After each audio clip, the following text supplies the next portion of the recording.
એને તકલીફ આપતો રહીશ. 7 દિવસ પછી ગીતા એની નહીં થાય એવું એને સ્વીકારી લેવું પડશે. અને તો જ ગીતા અને મનમોહનના લગ્નનું ભોજન આરામથી એના ગળે ઉતરી શકશે. આમ પણ એ બિચારો બધું આપણા માટે જ કરી રહ્યો છે ને. આ પડોશીના ઘરમાં કેમ રહી રહ્યો છે એ બિચારો? આપણા માટે જ ને.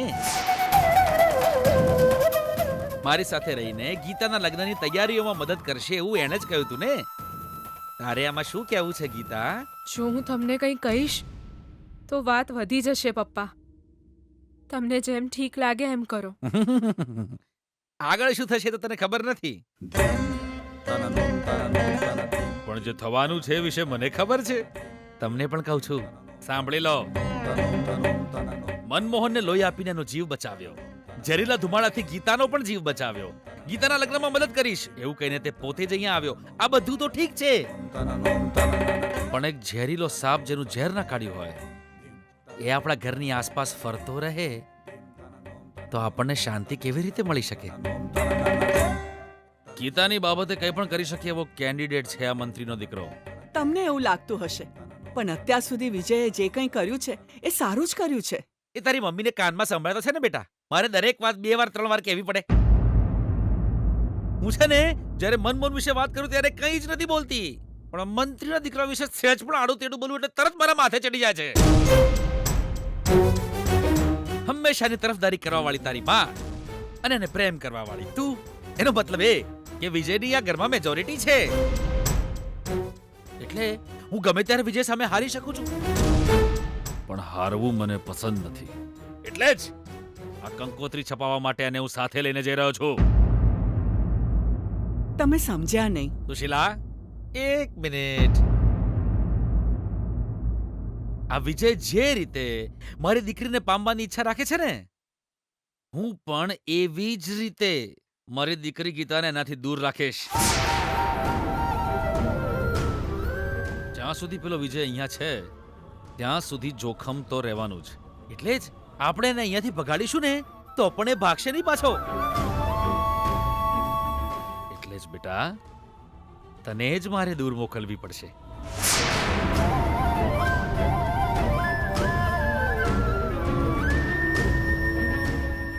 તમે આ શું બોલો છો? મારી વાલી ધર્મપત્ની સુશીલા, મેં એક નિર્ણય લીધો છે હમણાં જ. કાલે સવારે હું ગીતાને એના દાદીના ઘરે મોકલી આપીશ.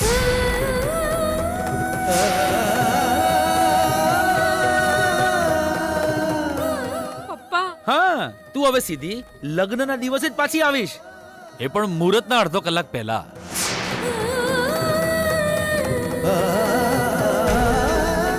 તારા દાદા દાદી તને લઈને આવશે અહીંયા. ત્યાં સુધી તારે ત્યાં જ રહેવાનું છે. પછી અમને પેલા મંત્રીના દીકરાનું કોઈ ટેન્શન નહીં રહે. પપ્પા પ્લીઝ મને દાદા દાદીના ઘરે ન મોકલશો પપ્પા. હું આ ઘરમાં જ રહીશ પપ્પા. હું ક્યાંય નહીં જાઉં. આ શું કહો છો? લગ્નમાં હવે ખાલી 7 દિવસ જ બાકી છે. લગ્ન પછી તો આ એના પતિના ઘરે જતી રહેશે. ત્યાં સુધી એને આપણી સાથે રહેવાની ઈચ્છા તો હોય જ ને જી. તો પછી તમે આવો નિર્ણય કેમ કર્યો? ગીતા વિજયને મળવા જશે એવું લાગે છે તમને? ના જી, આ તો આપણી સાથે જ રહેશે, ક્યાંય નહીં જાય. મને તમારા કોઈ પર વિશ્વાસ નથી સુશીલા. તમને તમારી દીકરી પર જ વિશ્વાસ નથી? તમે લોકો વારંવાર મને દગો આપતા આવ્યા છો અને હું વારંવાર તમારા પર વિશ્વાસ કરતો આવ્યો છું. મારી આ દીકરી નાની હતી ને ત્યારથી મારી આ છાતી પર રમીને મોટી થઈ છે. કાલે રાત્રે મારી જ દીકરીએ મારી છાતી ઉપર પગ મૂક્યો હતો એ નક્કી છે.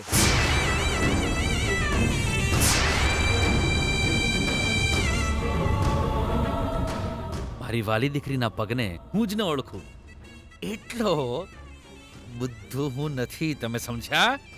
હું બીપી વૈષ્ણવ છું.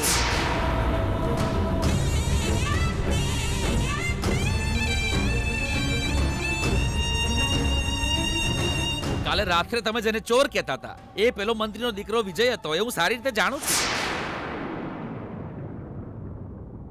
વારંવાર તારી છોકરી પેલા વિજયના ઘરે એને મળવા જાય છે, એ પણ હું સારી રીતે જાણું છું.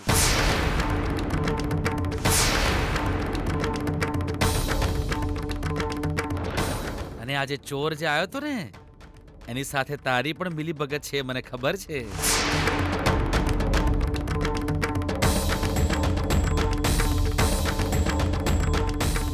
અરે મારી પત્ની જ મને ઉલ્લુ બનાવી રહી છે. હે?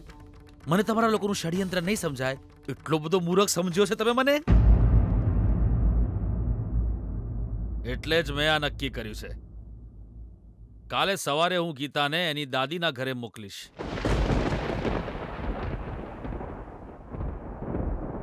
બેગ પેક કરી લેજે, જવું તો પડશે.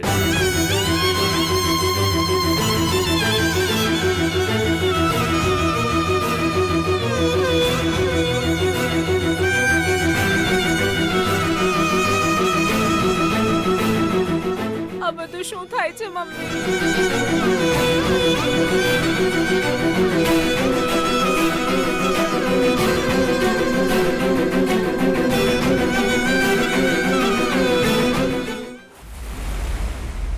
અચ્છા, સારું સારું, ઓકે બાય.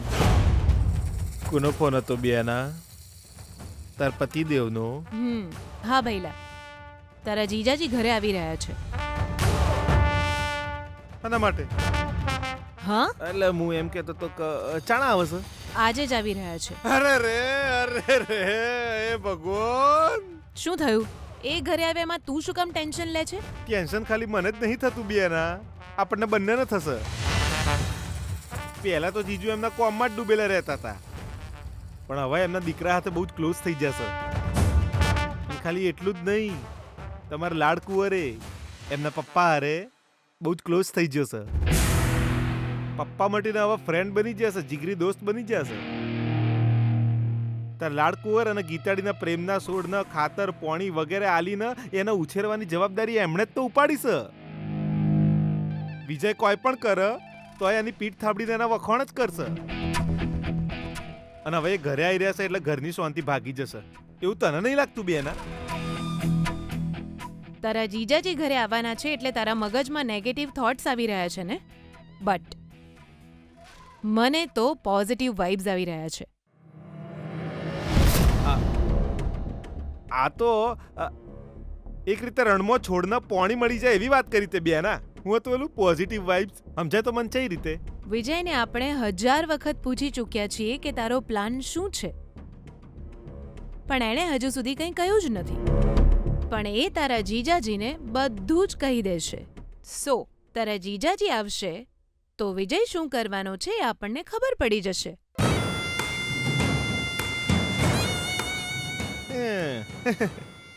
સાચી વાત, દમ છો વાતમાં બેન.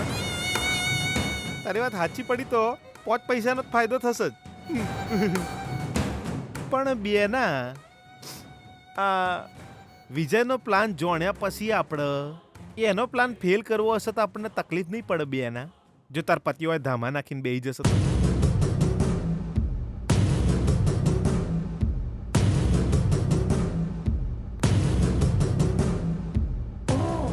ભૈલા, આટલા વર્ષથી તારા જીજાજી સાથે રહીને મારે જે કરવું હોય હું સરળતાથી કરતી આવી છું, તો હવે એમનાથી ડરવાની શું જરૂર છે?